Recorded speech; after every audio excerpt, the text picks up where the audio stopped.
본문 말씀을 가지고 가정은 하나님의 축복의 산실이란 제목의 말씀으로 말씀을 증거하겠습니다. 산실이란 단어는 어떤 일을 꾸미거나 이루어내는 곳, 그런 뜻이지요.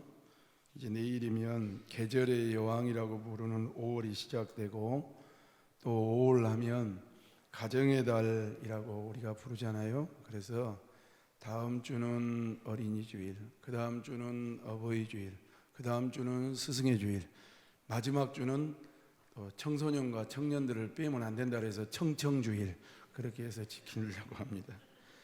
이런 5월 가정의 달을 맞이해서 한 시대에 하나님의 일반 은총뿐만 아니라 특별한 은혜를 받고 살았던 요셉의 가정을 통해서 은혜 받은 가정은 어떻게 살아야 되는가 잘 기억해 보십시오. 하나님의 은혜를 받은 가정은 어떻게 살아야 되는가에 대한 부분을 교훈받으려고 합니다. 가정은 과연 어떤 곳일까? 일단 설교 무조건 타이핑하기 전에 생각해 봤어요. 저도 가정을 이루고 여러분도 가정을 이루고 사니까, 그리고 이 자리에 오실 때 가정에서 왔지 어디 객지에서 오시지 않았을 거 아니에요? 먼저 생각을 했더니 가정이라는 것은 하나님이 창설하신 곳이다, 그 생각이 듭니다. 또 이 가정 안에는 선조들이 계시죠. 할머니 할아버지도 계실 수 있고 형제간도 계실 수 있고 또 부모 자식도 계실 수 있죠. 그건 이 구성원을 말하는 거예요. 그러니까 하나님께서 교회를 만들기 전에 가정을 만드셨거든요. 교회라는 공동체를 만드시기 전에 가정을 만드셨다고요. 남자를 창조하시고 혼자 독처하는 것이 보기가 안 좋아서 여자를 만드셔서 부부가 되게 하시고 그 부부를 통해서 자녀를 낳아서 가정을 이뤘단 말이죠. 그래서 이제 가족 구성원이 돼요. 사람은 모여 있는데 그 사람들이 모여서 어떤 분위기를 창출해야 될 것인가 생각해 보니까 두말할 것도 없이 사랑이 있어야 되겠지요. 그리고 또 꿈이 있어야 될 것 같아요. 나는 우리 아버지처럼, 나는 우리 어머니처럼 그렇게 살고 싶다, 그런 곳이 가정인 것 같아요. 그래서 가정은 꿈의 산실이 되기도 하고, 또 자녀들이 태어나게 해주시고 길러주셨는데 부모를 공경을 안 하면 안 되잖아요. 또 하나님이 나에게 씨를 주시고 또 열매를 주셔서 자녀를 낳았는데 기르게 하셨는데 그 자녀를 내 것처럼 생각하고 막 욱박지르고 핍박하면 안 되잖아요. 효도의 산실이 돼야 되고, 또 살면서 형제간끼리 또 부모 자식끼리 오해도 생길 수 있고 속상할 때도 있지만 용서도 있어야 되고, 아까 말씀드렸던 사랑으로 너그럽게 넘어가는 그런 일들이 꾸며지거나 이루어내는 것이 가정이 되어야 되지 않겠는가라는 생각을 가져봤어요. 그리고 오늘은 그 중에서 방금 설명했던 많은 내용들이 있지만 하나님께서 주신 가정에 꼭 빠져서는 안 될 것이 무엇이냐면 축복의 산실이 돼야 되겠다. 복이 임하고 복을 전달해 주는 그런 곳이 가정이 되어야 되겠다라는 말씀을 주제로 설교하려고 합니다. 즉 가정이 저주의 산실이 아니라 축복의 산실이 돼야 된다는 것이죠. 왜 그러냐면 가정이라는 곳이 생길 때 제일 처음으로 가볼게요. 하나님께서 최초의 사람이고 최초의 가정이었던 아담의 가정을 좀 살펴보고 싶습니다. 그러니까 하나님께서 아담을 만드시고 그 갈빗대를 취해서 독처하는 것이 좋지 않아서 여자를 만드시고, 그리고 그 여자를 데려와서 이제 부부가 되게 내 뼈 중에 뼈이고 살 중에 살이 얼마나 좋았으면 그랬겠어요. 그래 놓고 그 부부가 딱 살 때 첫 마디가 창세기 1장 28절이에요 같이 봅시다. 시작. 하나님이 그들에게 복을 주시며 그들에게 이르시되 생육하고 번성하여 땅에 충만하라. 땅을 정복하라. 바다의 물고기와 하늘의 새와 땅에 움직이는 모든 생물을 다스리라 하시니라.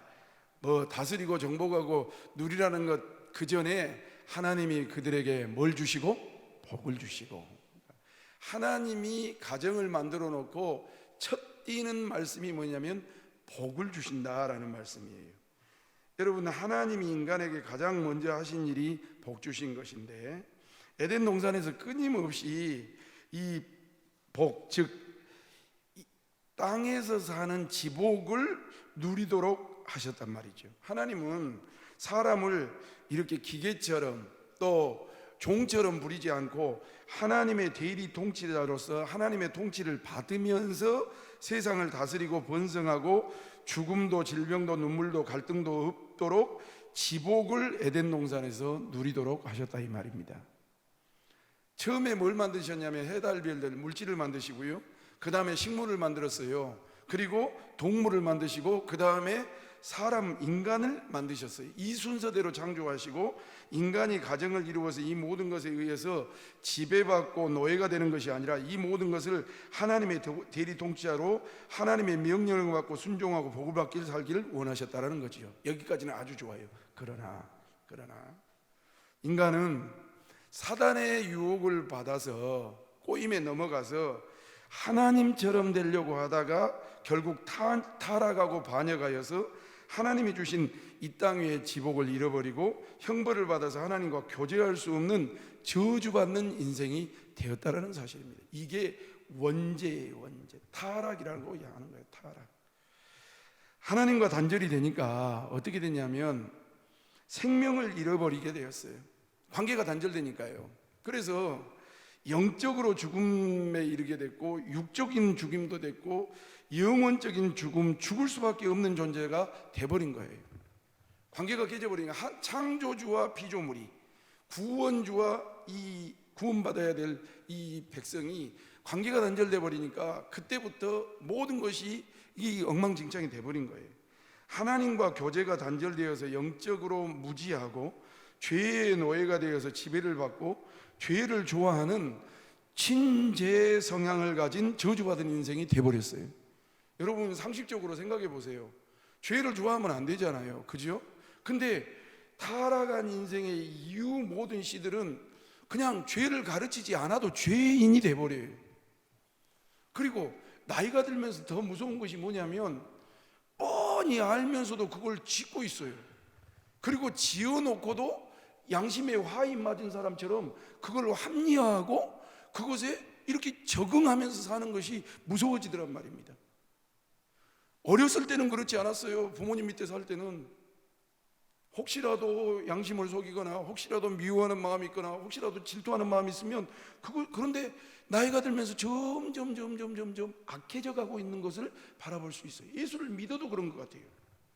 특별히 은혜를 받지 못하는 사람은 어느 한 사람도 예의 없이 인간은 이렇게 살다 가고 가정은 이런 사람들이 모여서 사는 하나님과 아무런 상관없는 영적으로 죽은 영적 죽음의 산실로 살려고 열심히 노력하고 열심히 모으고 열심히 하지만 결국 육적인 것도 그렇고 영적인 것도 그렇고 영원히 살 것처럼 살지만 지옥을 향해서 달려가고 있는 인생으로 우리는 전락하고 있지 않는가라는 생각을 가져볼 필요가 있어요. 그뿐이 아니에요.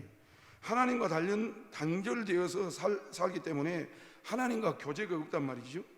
그렇게 살다 보니까 이 가정과 개인 안에서 무지한 일들이 막 일어나는 거예요.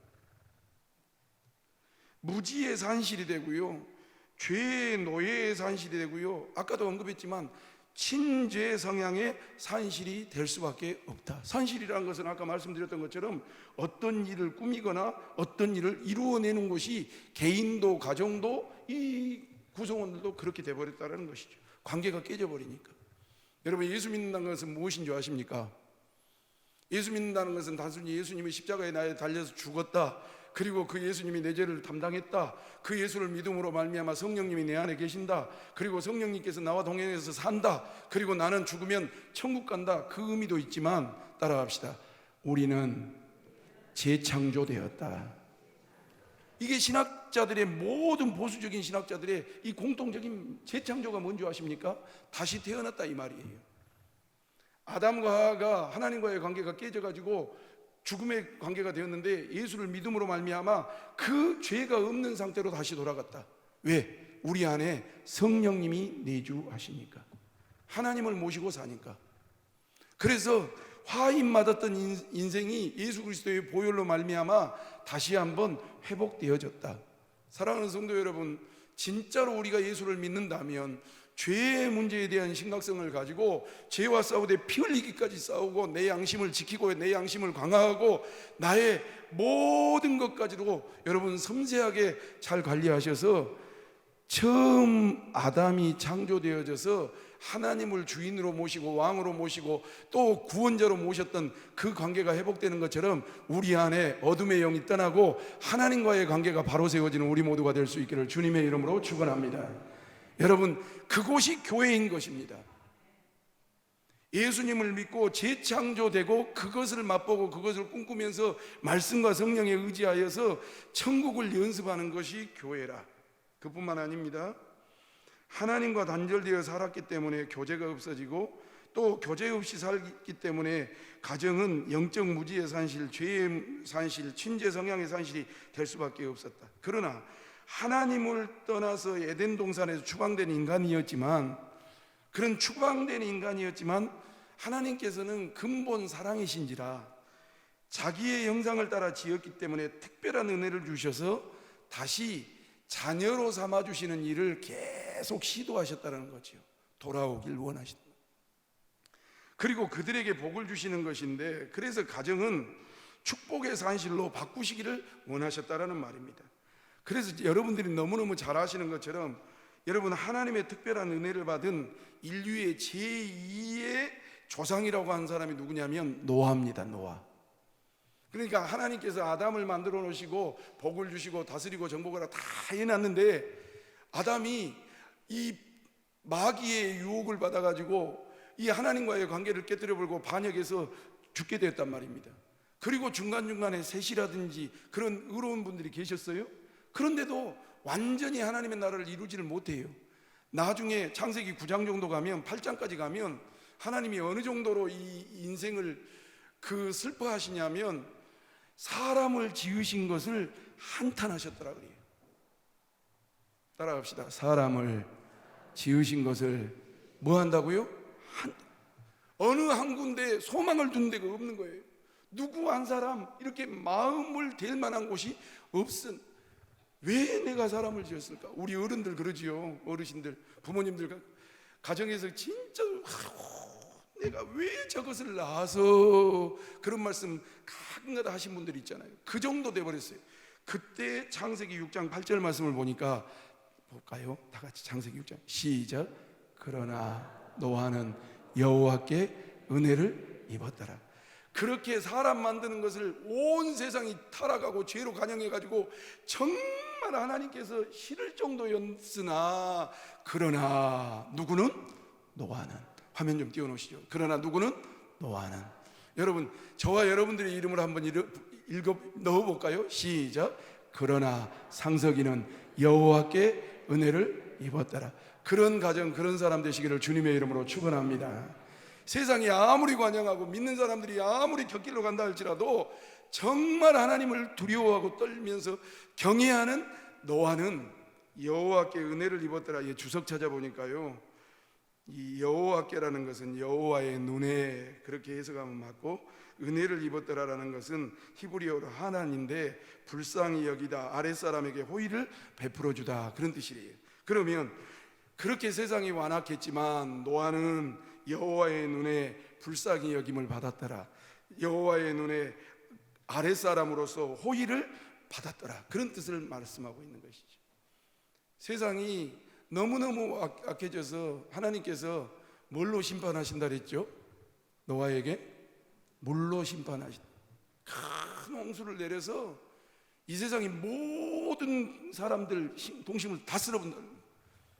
그래서 맑은 날이지만 산꼭대기에다가 방주를 지라고, 그리고 너희 가정과 동식물들 샘플들만 싹 모으라고 그러셨죠. 사람들이 다 손가락질했어요. 이 좋은 날, 이 쾌청한 날 왜 저렇게 큰 방주를 만드냐고. 그런데 노아의 귀에는 누구 말씀만 들었냐면 하나님 말씀만 들었어요. 성도 여러분, 세상의 영향을 우리가 안 받을 수가 없어요. 우리도 뉴스 보고 인터넷하고 다 돈 벌어먹고 살아야 되니까 영향을 안 받을 수 없으나 나의 머릿속에, 나의 생각 속에, 나의 심령 속에 1번은 하나님 말씀 되시기를 주님의 이름으로 축원합니다. 그랬어요. 세상이 죄악으로 가득해서 하나님이 홍수로 다 쓸어버릴 때 노아는 노아의 가정 식구만은 하나님의 은혜를 입었어요. 특별한 은혜를 받은 겁니다. 그래서 살리신 노아의 가정은 어떤 일을 했습니까? 9장 1절 말씀 볼까요? 창세기 9장 1절 다 같이 한번 봐요. 창세기 9장 1절 시작. 하나님이 노아와 그의 아들에게 복을 주시며 그들에게 이르시되 생육하고 번성하여. 어디서 들은 말씀이죠? 누구한테 했던 말씀이죠? 아담에게 하신 말씀이에요. 죄가 간영해서 싹 쓸어버린 다음에 그 말씀에 순종하고 은혜를 입은 노아에게 다시 리바이벌하고 있는 거예요. 다시 말씀하고 있는 거예요. 하나님이 노아와 누구에게? 그 아들들에게, 가족들이잖아요. 뭘 주시며? 복을 주시며. 그래요. 하나님의 특별한 은혜를 받은 인류 제2의 가정에도 복을 주시며 복의 산실이 되기를 원하셨어요. 그러나 인간은 여전히 하나님을 떠나서 가정의 축복이 산실이 되기보다는 저주의 산실로 또 전락했어요. 그렇게 이 노아가 구별되어져서 또 형성을 해가지고 이제 홍수가 다 멈추고 이게 땅이 보이면서 포도 농사를 하고 그렇게 해서 세 형제간 셈, 함, 야벳이 흩어져서 살아서 또 후대들이 나왔는데 또 범죄한 거예요. 그래서 하나님은 세 번째 인류의 조상이라고 부를 수 있는 그 방법이 안 되니까 또 하나님이 건지시기 위해서 누구를 선택했냐면 창세기 12장 가면 아브라함을 선택했다고요. 믿음의 조상 한 사람을 샘플로 뽑았어요. 그리고 그 후대들을 아예 그냥 구원의 역사를 이루시기 위해서 세웠다고요. 그리고 창세기 12장 1, 2절 말씀에 보면 뭐라고 나온지 아세요? 같이 한번 볼까요? 시작. 여호와께서 아브라함에게 이르시되 너는 너의 고향과 친척과 아비집을 떠나 내가 내게 보여줄 땅으로 가라 라고 말씀하시죠. 아예 그냥 통째로 너희 집에서 나오라 해버려요. 그때만 해도 시족국 거란 말이죠. 지금처럼 이게 폴리스 도시가 아니에요. 도시가 아니에요. 뭐 사람이 많고 자동차가 많고 산업이 많고가 아니라 혈연끼리 옹기종기 모여서 살아야 그때는 생존을 유지했는데 아예 나오라란 거예요. 하나님 말씀대로 뽑아내버린 거예요. 그래서 너의 고향도 떠나고 친척도 떠나고 아버지 집도 떠나고 내가 보여줄 땅으로 가라고, 내가 보여줄 곳으로 가라고. 그리고 2절 말씀해 보면 뭐라고 나온지 아세요? 2절 있나요? 자, 성경 찾읍시다. 창세기 12장 2절 다 같이. 화면만 쳐다보니까 12장 2절 다 같이. 14쪽에 있어요. 화면 안 나와요. 성경으로 보세요. 창세기 12장 2절 찾으셨으면 아멘 해보세요. 됐어요. 다 같이 시작. 내가 너로 큰 민족을 이루고 내게 복을 주어 내 이름을 창대하게 하리니 너는 복이 될지라고. 여러분 본토 친척 아비집을 뽑아가지고 이 75세 나이 75세 여러분 이 말씀 들은 거예요. 다 늙어가지고 그것도 얘기도 없어요. 오직 불안했으면 조카 롯을 데리고 갔을까요? 오직 불안했으면. 여러분 후대들이 저나 여러분들이 조카 롯을 왜 데려갔대? 하나님이 말씀하시면 데려가야지 안 데려가야지 그렇게 생각을 하고 몰라도 저는 충분히 이해가 돼요. 불안하니까 젊은 조카 롯을 데려갔어요. 그런데 하나님께서 본토 친척 아비집을 떠나서 뭐하게 하셨냐면 복이 될지라 그랬어요. 여기 히브리어로 보니까 너는 복이 될지라가 베라크라는 단어인데 복의 기준이 될 것이다. 예전 성경을 보니까 복의 근원이 될 것이다. 복이 네한테서 나온다 이 말이에요. 사랑하는 성도 여러분, 예수 믿고 제대로 하나님을 섬김으로 말미암아 여러분들의 언행심사가 복의 기준이 되시기를 주님의 이름으로 축원합니다. 여러분들이 복의 근원 되시기를 주님의 이름으로 축원합니다. 정말입니다. 자꾸 언급드린 것처럼 성경적으로 나만을 위해서 복을 구하는 것은 기복주의라는 거예요. 또 우리만을 위해서 우리가 이거 필요하니까 하나님과 상관없이 복을 구하는 것은 기복주의라는 거예요. 정욕을 위해서 구하는 것은 잘못된 거예요. 그러나 기복주의는 합당하지 않지만 하나님이 성경에 약속하신 복까지 거절한다면 그것 또한 성경을 위배하는 것이에요. 하나님은 기본적으로 아까 말씀드렸던 것처럼 창세기 2장 아담에게 복을 주신다 그랬어요. 창세기 9장 노아에게 복을 주신다 그랬어요. 방금 창세기 12장 아브라함에게 복을 주신다 그랬어요. 하나님은 기본적으로 죄로 타락받은 백성들, 죽음의 권세와 하나님과의 관계된 백성들에게 주시길 원하는 것은 무엇이냐면 복 주시길 원하는 거예요. 복 중의 복은 무엇이냐면 창조주가 되시고 구원주가 되시고 전능자가 되신 주님과 관계가 형통한 거예요.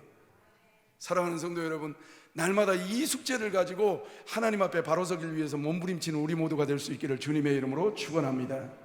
교회를 다니고 안 다니고의 문제가 아니에요. 사도신경을 애우고 안 애우고의 문제가 아니에요.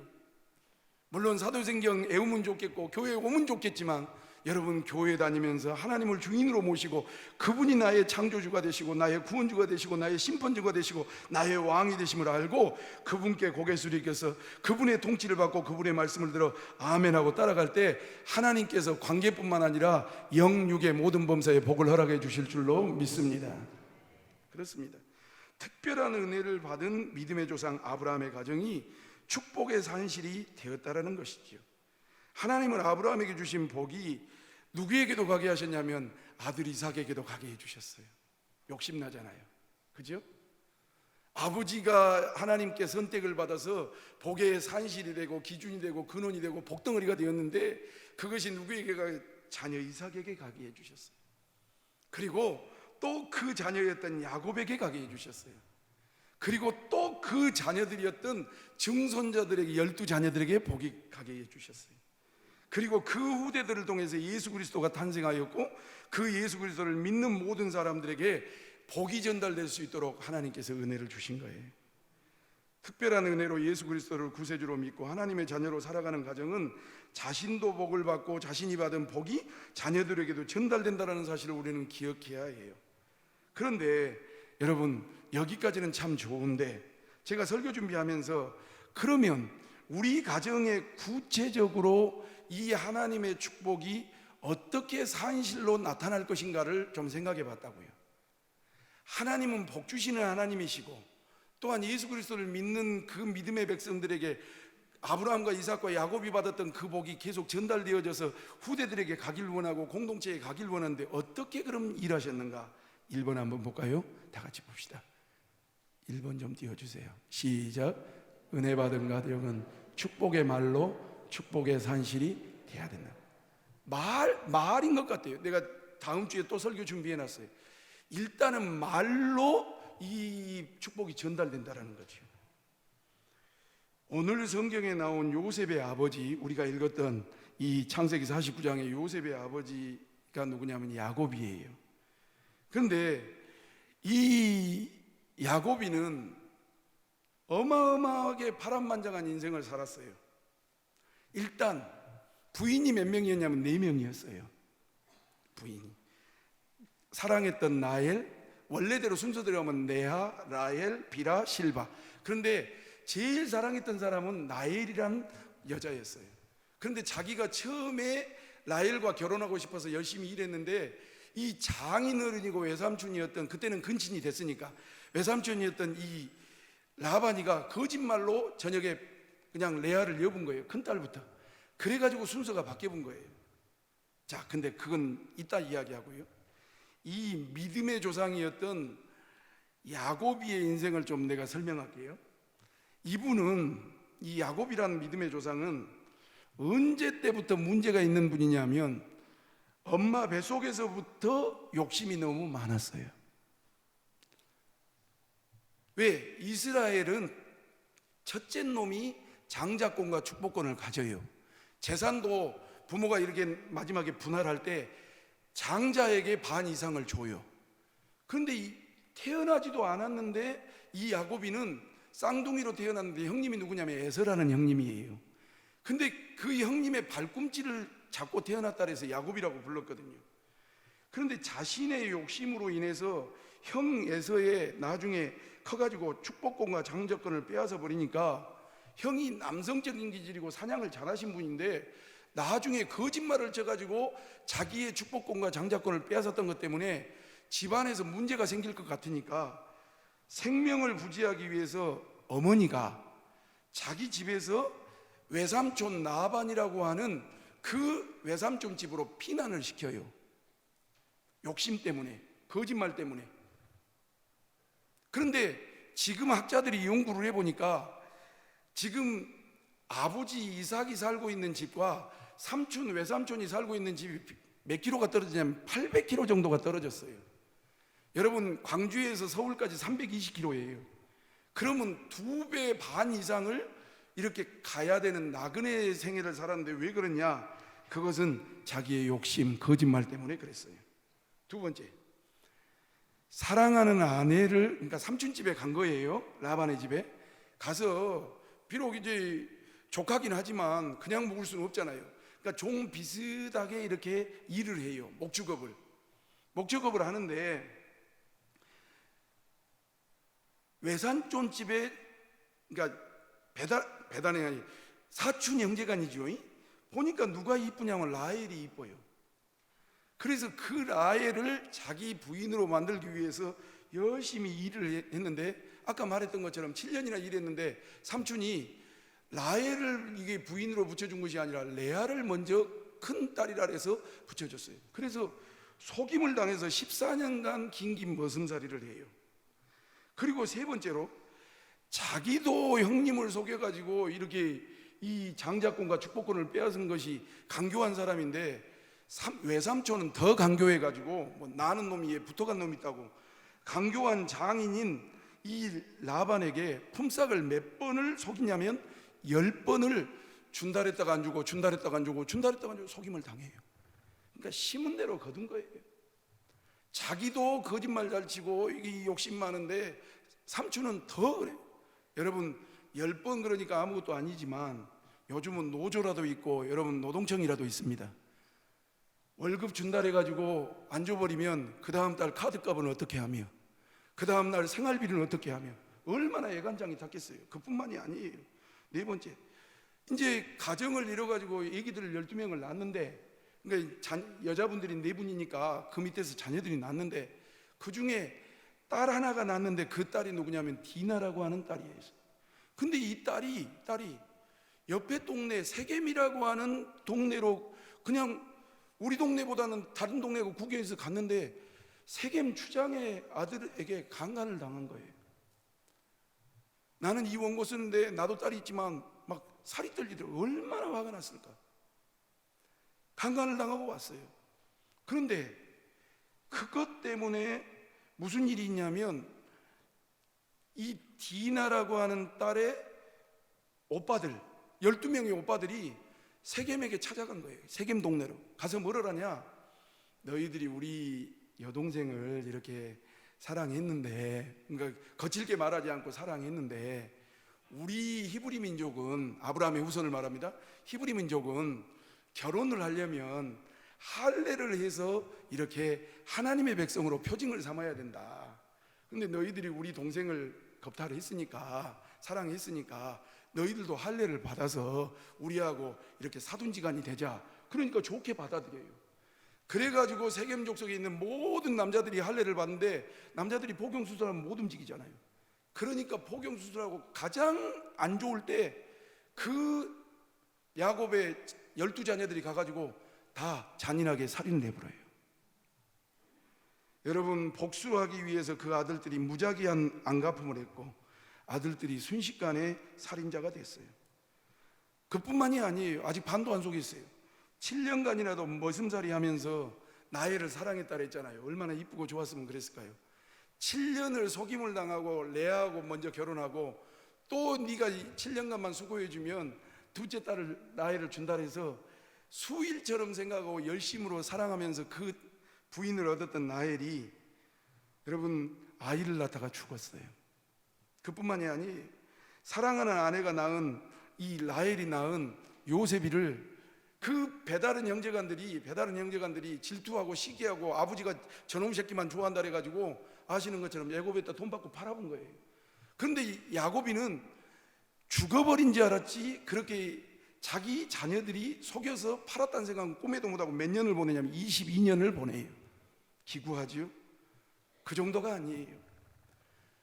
자기 큰놈이었던 장자 루벤이 자기 첩이었던 비라를 간통해요. 폐륜이 그 가정에 일어났어요.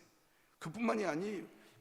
말년에는 요셉이를 만날 때는 어떻게 했느냐, 기근이 들어가지고 먹을 것이 없어가지고 여러분 애굽에 가서 동양살이를 해야 되는 그러한 기구한 인생을 살았어요.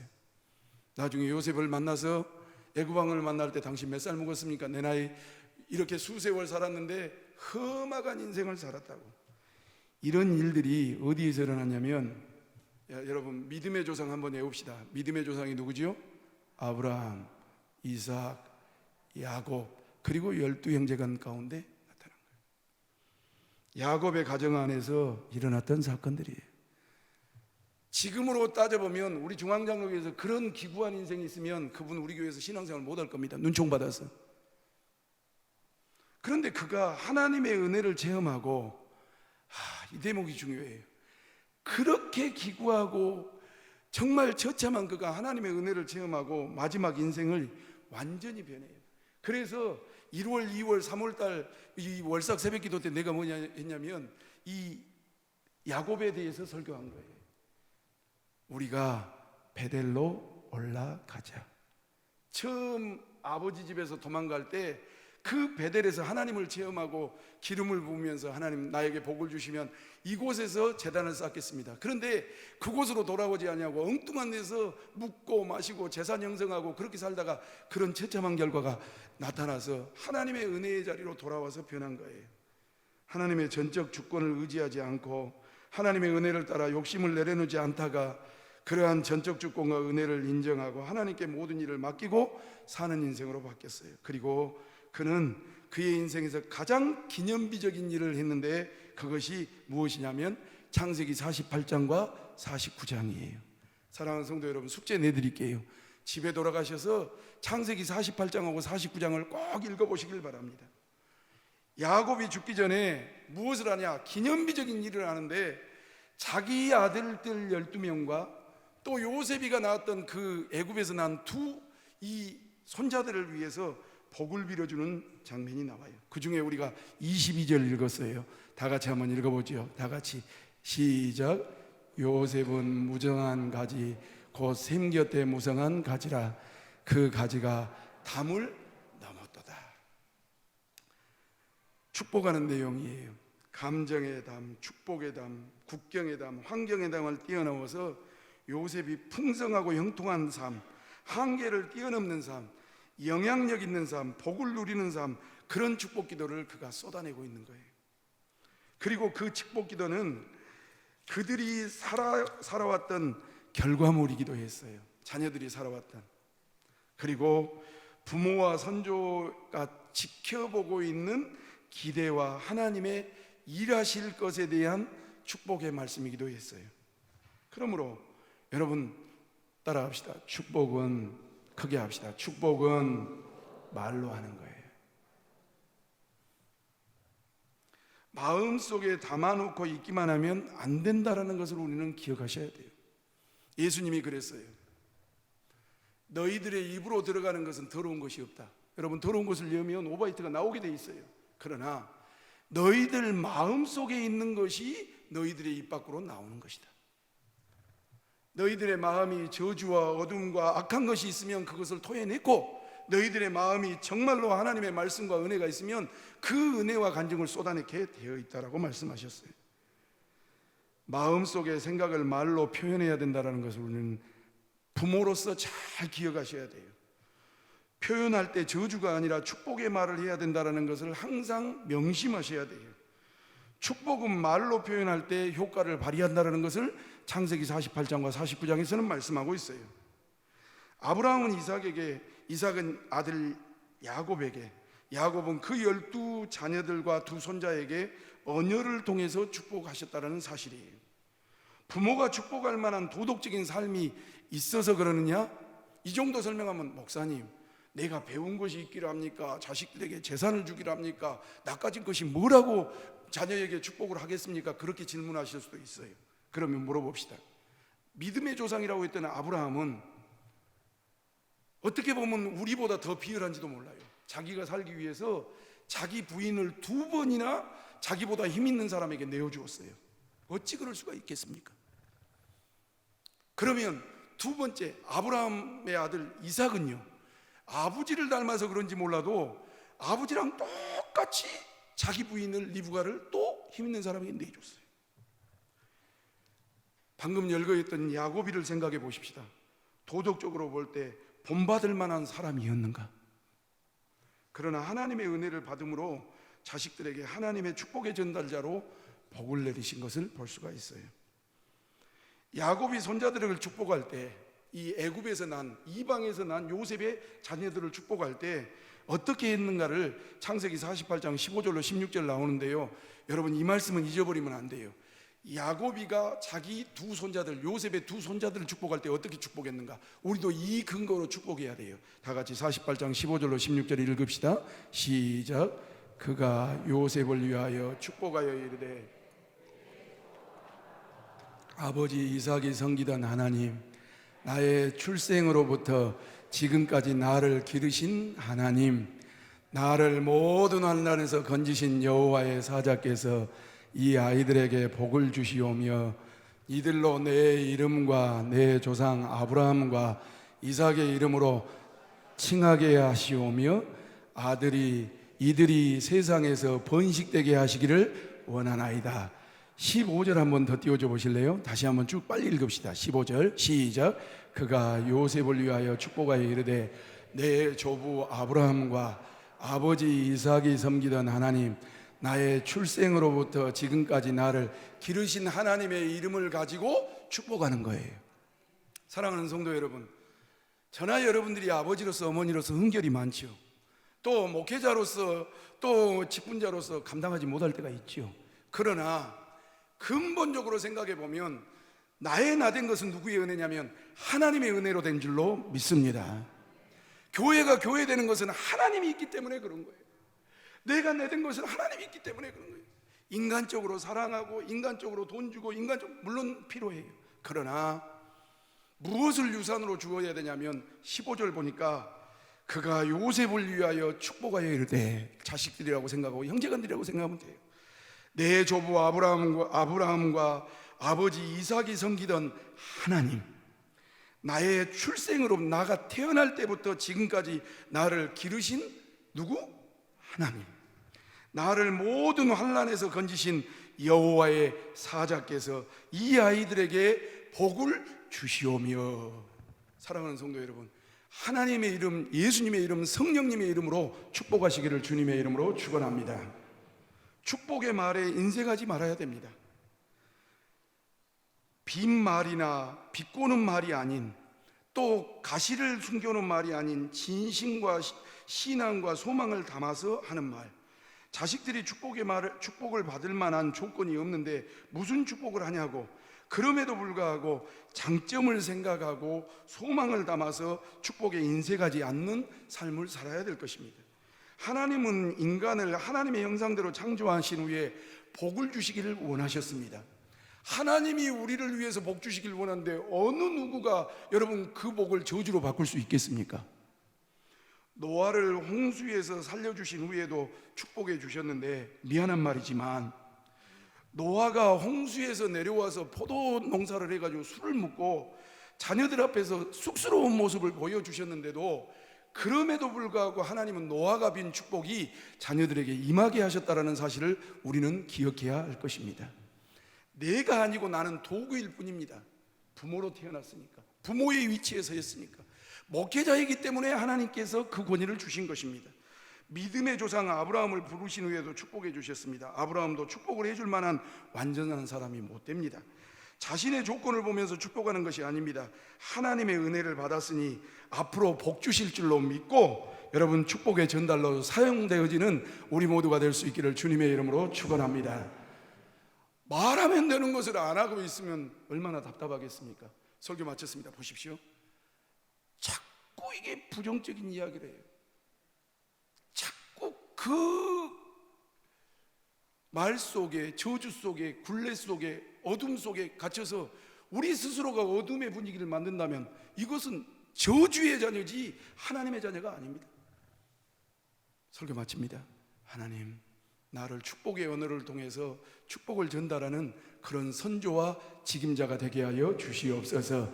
그렇게 5월 한 달뿐만 아니라 남은 생애를 쓰임 받으시기를 주 예수님의 이름으로 축원합니다. 기도하겠습니다. 하나님 우리 아버지, 오늘도 말씀 주셔서 감사합니다. 저희들이 비록 자격이 없고 미흡하고 허물이 많지만 그럼에도 불구하고 살아계신 하나님께서 우리를 사랑하셔서 기억해 주시고 불러주신 줄로 믿습니다. 누가 그 권위와 사랑을 막을 수 있겠습니까? 하나님의 사랑을 끊을 수 없다고 하셨사오니 그 사랑으로 우리가 복을 전달하고 축복의 말을 하여서 하나님이여 빛 가운데 거하게 하시고 형통하고 하나님의 복을 누리고 사는 온 권속들과 가문들이 되게 하여 주시옵소서. 그렇게 역사해 주실 우리 주 예수님의 거룩하신 이름으로 간절히 기원하옵나이다. 아멘.